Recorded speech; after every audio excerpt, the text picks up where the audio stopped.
2 रुपए और चल जा यहाँ से, जा। अरे आइए ना। कमाल है, न खत न तार, सब ठीक तो है ना? हाँ। बिना बताए ही आ गए, क्या बात है? अरे हाँ? ये भी कोई पूछने की बात है?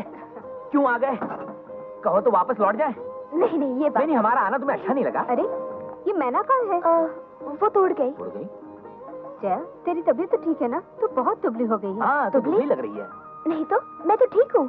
अरे भाई, अच्छी खासी तो है, तुम्हें भी चश्मों की जरूरत है लगता है। हटो जी। आइए।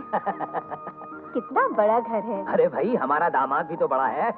अरे ये रसोई यहाँ क्यों है? अरे ये नाश्ता बनाने के लिए है। हाँ। नहीं नहीं, रसोई तो अंदर है। अच्छा। अरे वाह भाई वाह, भाई हमारा दामाद तो बड़ा छुपा रुस्तम निकला। रसोई घर को भी बिल्कुल इंद्र भवन की तरह सजा रखा है उसने। मगर जया, ये 2-2 चूल्हे क्यों हैं? अरे भाई, मैंने कहा ना, यहाँ नाश्ता बनता होगा। आप चुप रहेंगे? लो। जया बता। आप लोग थके मांदे आए हैं, पहले चल के नहा लीजिए ना, बाद में बातें करेंगे। चलो ठीक है, बाथरूम कहाँ है? इस तरफ पिताजी। चलो चलो, वैसे भी सर में बहुत धूल भर गई है, चलो भी। अरे आज आप बहुत लेट हो गए। अरे ऐसे खड़े खड़े क्या देख रहे हो? आप थक गए होंगे, चलिए। अरे ऐसे क्यों देख रहे हैं? छोड़ो। अरे रे, बैठिए ना। सवेरे ही मम्मी और डैडी आए हैं और आते ही आपके लिए पूछने लगे। मैंने कहा बहुत अच्छे हैं और वो। बस समझ गया। बैठो बैठो दामाद जी, बैठो। जीते रहो। खुश रहो। और सुनाओ दामाद जी, कैसे हो? ठीक हूँ। आप लोगों के आने से जया का चेहरा ऐसे खिल उठा है जैसे रेगिस्तान में बाहर आ गई हो। आप लोग बातें कीजिए, मैं चाय बना कर। कोई जरूरत नहीं है, मैं अभी अभी बाहर से पीकर आ रहा हूँ। देख रही हो ना माँ, ये हमेशा ऐसे ही करते हैं। मैं चाय बना कर रखती हूँ और ये साहब बाहर से पीकर आते हैं। ना मेरे हाथ से पानी पीते हैं, ना मेरे हाथ का कुछ खाते हैं। यहाँ तक के खाना भी घर में नहीं खाते। अब तुम ही समझाओ इनको। ऐसा क्यों करते हो बेटे? खामों सेहत खराब हो जाएगी। सेहत? अरे इसमें हंसने की क्या बात है? जया तुम्हारा इतना ख्याल रखती है और तुम अपनी मनमानी करते हो। वो जैसा कहती है वैसा तुम क्यों नहीं करते हैं? डैडी, आप और मम्मी यहाँ रहेंगे तो? हम यहाँ रहने नहीं, तुम दोनों को लेने आए हैं। Good, very good. चलिए हम भी तैयार हैं। यूं ही बात में लगे रहोगे क्या? चलो उठो, नहा धोकर कपड़े बदलो। सॉरी। जाओ जाओ, नहा लो। ठीक है, आप कह रहे तो मैं मान लेता हूँ। बस यही गड़बड़ है इनमें।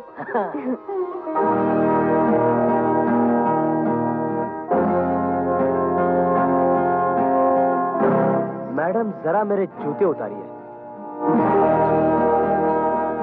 अरे जया, मेरे जूते उतारो।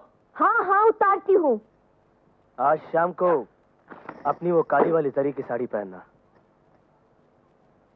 जया, तूने सुना मैंने क्या कहा? हाँ हाँ, कौन सी साड़ी पहनूं? अरे वही काली वाली साड़ी जो तुम्हारी मम्मी ने तुम्हारे लिए गांव से भेजी थी।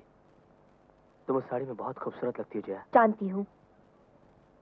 और आज शाम को हम दोनों एग्जीबिशन पर भी जाएंगे। हाँ हाँ जरूर जाएंगे।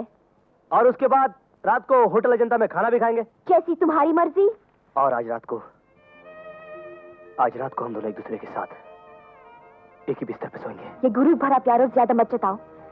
मैं तुम्हारी हाँ में हाँ इसलिए मिला रही हूँ कि मेरे माँ बाप को मेरी हालत पर अफसोस ना हो। और यही वजह है कि मैं अपने स्वाभिमान का गला घोटकर तुम्हारे साथ ये नाटक कर रही हूँ। तुम्हारा भी फर्ज बनता है कि तुम मेरे साथ इंसानियत से पेश आओ। और जब तक वो लोग यहाँ हैं, तब तक मेरी मदद करो।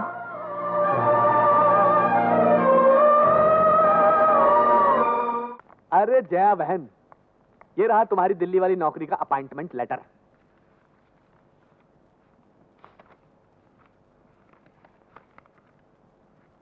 Thank you Dharamchand ji. Pleasure is mine Jaya बहन। मिस्टर अमर, 2 या 3 दिन के अंदर तुम्हारी बीवी तुमको छोड़कर दिल्ली जा रही है। तुम दोनों को बिछड़ते देखकर मुझे बहुत दुख हो रहा है। भगवान दुश्मन को भी ये वक्त ना दिखाए।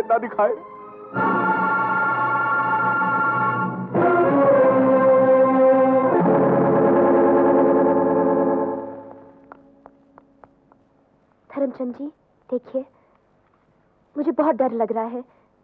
मैं अपने पिताजी को कैसे समझाऊंगी? जया बहन, जहां इतना किया वहां वो भी कर लेंगे। कहाँ है श्रीवास्तव जी? श्रीवास्तव जी ऊपर है। ऊपर। नमस्कार। है? नमस्कार श्रीवास्तव जी। नमस्कार। आप मेरा नाम धर्मचंद है। मैं अमर और जया का पड़ोसी हूँ। बैठिए। शुक्रिया। जया आपकी तारीफ कर चुकी है। आप तो बिल्कुल महात्मा गौतम बुद्ध हैं। ये तो उनका बड़प्पन है, वरना मैं किस लायक हूँ। सही बात है। मेरा मतलब है आप अपने आप को तुच्छ समझते हैं, यही तो आपकी महानता है। नमस्ते भाभी जी। नमस्ते। कैसी हैं आप? ठीक हो? ये वही है अपनी बेटी के पड़ोसी। नमस्ते। श्रीवास्तव जी। हाँ। भाभी जी, कल मेरी शादी की सालगिरह है। इस मुबारक दिन पर मैं छोटों की खातिर करता हूँ और बड़ों से आशीर्वाद लेता हूँ। अच्छा। कल आप भी अमर और जया के साथ तशरीफ लाइए। मैं जानता हूँ कि आपका दामाद कामकाज में बहुत मसरूफ है, बिजी है, फिर भी उसको लाने की जिम्मेदारी मैं आप पर सौंपता हूँ। दोस्तों, ये जो आंसू आज आप मेरी आंखों में देख रहे हैं, इनमें से कुछ खुशी के हैं और कुछ गम के। खुशी इसलिए नहीं कि आज मेरी शादी की सालगिरह है, बल्कि इसलिए कि आज हमारे बीच एक ऐसा आदर्श जोड़ा मौजूद है जिसकी जितनी तारीफ की जाए कम है। और गम इसलिए कि ऐसा जोड़ा हमें से सिर्फ एक है, और वो है मिस्टर एंड मिसेस अमर।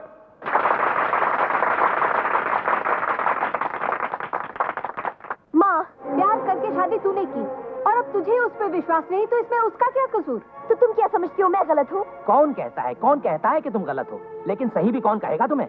अगर आप उनके बारे में सब कुछ जानते तो ये बात कभी नहीं कहते। तुमसे ज्यादा जानते हैं बेटी। अमर ने हमें खत लिखकर सब कुछ बता दिया है और उसी के बुलाने पर हम दोनों यहाँ आए हैं। हाँ, अच्छा, तो फिर ये भी बताया होगा कि वो रखेल के साथ गुलछरे उड़ा रहे हैं। ये झूठ है बेटी। मुन्नी को उसने गांव वालों से बचाकर सहारा दिया और मैं समझता हूँ वो अपनी जगह सही है। उन्होंने विश्वास दिलाकर अंधा बना दिया है। पानी में बहते हुए इंसान को सारी दुनिया बहती हुई नजर आती है। मैं तो कहती हूँ अभी भी कुछ नहीं बिगड़ा है जया। उसके पैरों पे गिर के माफी मांग ले, वो माफ कर देगा। हाँ। हाँ, दूसरों के पैरों पर गिरकर माफी मांगने से तो बेहतर है अपने पैरों पर खड़ा होना। और अगर उसमें भी नाकाम हो गई तो फिर मर जाऊंगी मैं, लेकिन झूठे पत्थर को चाटकर एक पल भी नहीं जीऊंगी। जया, रहने दीजिए इसे। जन्म देके अच्छी परवरिश करना हमारा फर्ज था, वो हमने पूरा किया। अब अपने घर को संभाला इसका फर्ज है। माँ बाप के हैसियत से हमने समझाने की कोशिश की, ये नहीं मानी, इसकी मर्जी। चलिए हम अपने घर चलते हैं।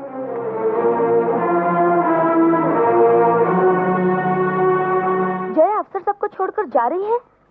हाँ, मुझे तो पता ही नहीं और किसी ने बताया भी नहीं। तुम्हें ही नहीं, आज तक उन दोनों के बीच में जो कुछ भी हुआ और हो रहा है शायद कोई नहीं जानता, लेकिन मुझे ऐसा लगता है ये सब तुम्हारी वजह से हो रहा है। मेरी वजह से? मुन्नी, अब तुम ही हो जो उनके घर को बर्बाद होने से बचा सकती हो। हाँ, जरूर बचाऊंगी, जरूर बचाऊंगी मैं। जया, तू घर छोड़ के जा रही है? ये अच्छी बात नहीं है। अरे मुझे क्या पता था मेरी वजह से इतनी बड़ी मुसीबत खड़ी हो जाएगी। बेचारे अफसर साहब मेरी परेशानी दूर करने चले थे और खुद परेशानी के शिकार हो गए। पर तू जा कहाँ रही है? तू तो बेवकूफ है, इतना भी नहीं समझती, अपने हाथों से तो अपना घर उजाड़ रही है। मैं तुझे कहीं जाने नहीं दूंगी। अरे अफसर साहब का तो सोच, वो तो देवता है। जया तू कहीं जाएगी नहीं, मैं कह रही हूँ। छोड़ दो, चल हट। नहीं, तू कहीं नहीं जाएगी। तू जाती है कि नहीं यहाँ से? चल बाहर। मेरे होते हुए तो अफसर साहब का घर बर्बाद नहीं कर सकती। मेरी वजह से तू तंग कर रही है, लेकिन इस बात की सजा तुझे जरूर मिलेगी। जया, जुबान संभाल कर बात कर। मेरे हरे भरे घर को उजाड़ कर मुझे ही कोस रही है तू? पाप को जन्म तो तुझ जैसे तो नहीं दिया है। चल यहाँ से, चल। जया, जया मेरी बात तो सुन। चल निकल यहाँ से। अब मैं तुझे कैसे समझाऊं? मुझे तो कुछ कहने नहीं दे रही है तू। जया, अफसर साहब बहुत भले आदमी है, मेरी बात सुन, अपना घर मत उजाड़। तू अपनी बकवास बंद कर और दफा हो जा यहाँ से। जया मेरी पूरी बात तो सुन ले। तेरा पति भगवान का रूप है। मैं अपने होने वाले बच्चे की कसम खाकर कहती हूँ जया, मेरा उनके साथ कोई नाजायज संबंध नहीं है। मेरा विश्वास कर, ये सब उस धर्मचंद की चाल है। खबरदार जो इस महान आदमी का नाम अपनी गंदी जबान पर लाई तो चल निकल यहाँ से। देख जया, मेरी बात मान, अपना घर मत बर्बाद कर।